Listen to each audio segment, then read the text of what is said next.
എൻ്റെ പേര് മെബിൻ മാത്യു. ഉടമ്പടി എടുക്കാൻ വരുന്നതിനും വലിയൊരു കാരണമുണ്ട്. അതായത് എൻ്റെ അമ്മയായിട്ടൊരു 2-3 മാസമായിട്ട് ഞങ്ങൾ മിണ്ടില്ല.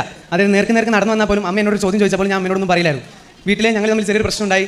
അങ്ങനെ പ്രശ്നം എന്ന് പറഞ്ഞു കഴിഞ്ഞാൽ 1-2 പറഞ്ഞു തുടങ്ങി. അത് അമ്മയ്ക്ക് എന്നെയും ഞാൻ അമ്മേനെയും വളരെയധികം വേദനിപ്പിച്ചു. കുറേ നാളുകൾക്ക് ശേഷം ഞാൻ അമ്മയോട് ഇങ്ങനെയാണ് പറഞ്ഞത്, അമ്മ എനിക്ക് കൃപാസനത്തിൽ പോകണം, ബുക്ക് ചെയ്ത് തരണമെന്ന് പറഞ്ഞു. അങ്ങനെ ഞാൻ ഇവിടെ വന്ന് കൃപാസനത്തിൽ വന്നു, ഉടമ്പടി എടുത്തു. ഞാൻ 2 വർഷമായിട്ട് ജർമ്മൻ ലാംഗ്വേജ് പഠിച്ചുകൊണ്ടിരിക്കുകയായിരുന്നു. എല്ലാം വഴിമുട്ടി നിൽക്കുന്ന അവസ്ഥയായിരുന്നു. കഴിഞ്ഞ ഡിസംബറിൽ എനിക്കൊരു ജർമ്മൻ ഫാമിലിൻ്റെ ഇൻ്റർവ്യൂ വന്നു.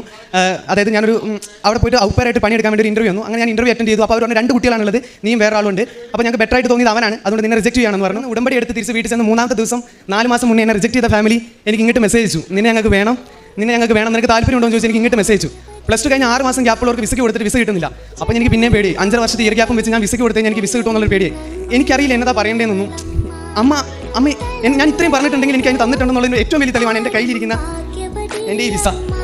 ഈ 15-ാം തീയതി ഞാൻ ജർമ്മനിക്ക് പോവാണ്. എൻ്റെ ഈ ടിക്കറ്റ്